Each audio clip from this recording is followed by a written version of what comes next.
offer them money, and we'd go back to the apartment, have a few drinks. I'd have the sleeping pill mixture already prepared. Person would drink it, fall asleep, and that's when they would be strangled.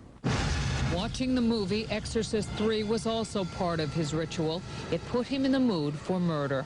I felt so hopelessly evil and perverted that I actually derived a sort of pleasure from watching that tape. Did you like feeling evil? No, I didn't, but I had tried to overcome the thoughts, and it worked for a while, but eventually I gave in. While Jeffrey Dahmer may say things today that make it seem like he understands what went on in his mind, he does not. All he can do is tell you what happened, but he cannot stop whatever it is that drove him to kill in the first place. Do you still feel those same urges? Do you still feel that compulsion, that obsession? I wish I could say that it just left completely, but no, there are times when I still do have the old compulsions. And coming next, as we continue, Dahmer talks about how his obsessions became more and more out of control. I was dead set on going with this compulsion. It was the only thing that gave me any satisfaction.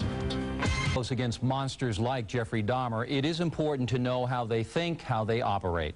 Dahmer is an intelligent man, someone who could live just about anywhere. Nancy now continues her interview. Bill, Jeffrey Dahmer says as time went on, his mind became more and more warped, and yet he was clever enough to continue to elude police and lure young men to his apartment. We should warn you, the details are very graphic. I started having these obsessive thoughts when I was about 15 and 16, and they got worse and worse. What were your fantasies about? They were sexual fantasies of control, power, complete dominance. They became reality. Was there pleasure in that fantasy? There was excitement, fear, pleasure, all mixed together. Jeffrey Dahmer fulfilled his fantasies by murdering and dismembering 17 young men. In time, his desires became more extreme, his deeds more grotesque. Listen to him talk about the most unnatural things in the most matter-of-fact of ways. That's when you realize that none of it has touched him. I was branching out. That's when the cannibalism started, eating of the heart and the arm muscle. It was a way of making me feel that they were a part of me. At first it was just curiosity, and then it became compulsive. Then I tried to keep the person alive by inducing a zombie-like state. By injecting first dilute acid solution into their brain or hot water, and it never did completely work. Could someone like you be stopped? Could you be helped? No, I was dead set on going with this compulsion. It was the only thing that gave me any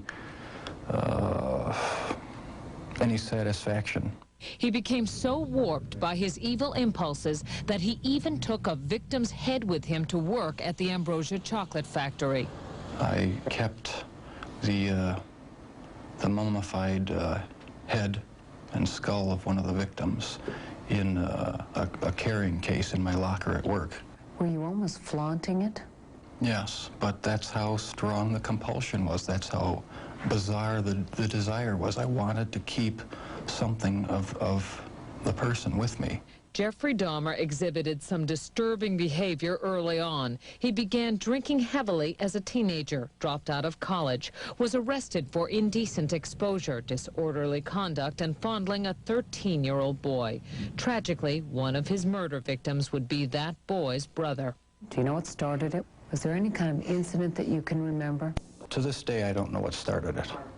And the person to blame is sitting right across from you. That's the only person.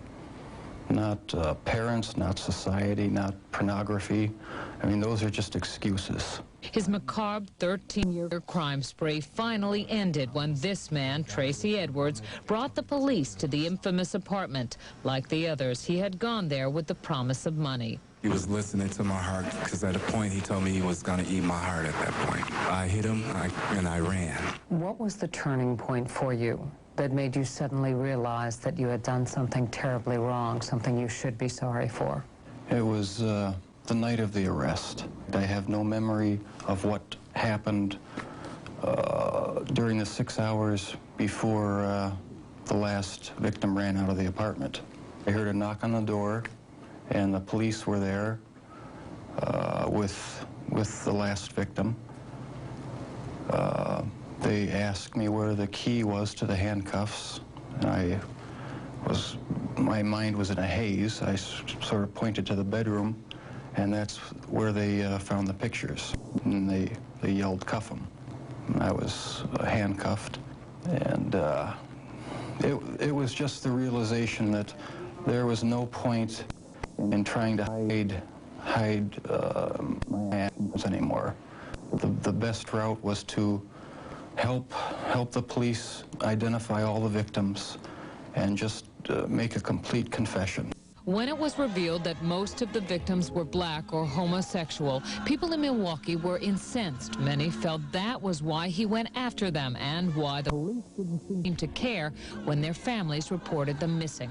10 of your 17 victims were black.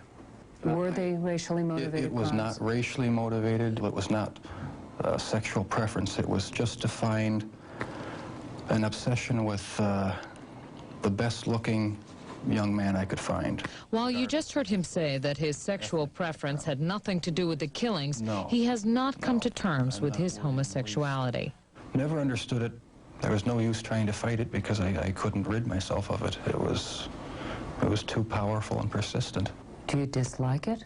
Yes, it's caused a lot of problems for me. A lot of conflicts and unanswered questions. The conflicts remain with him, and so do his compulsions. But in prison, he finally cannot act on his savage desires. If you were out on the street now, would you still be committing the crimes? Probably. If this hadn't happened, there's no doubt I probably would be. I can't think of anything that would have stopped me. Boy, does he come across as cold-blooded.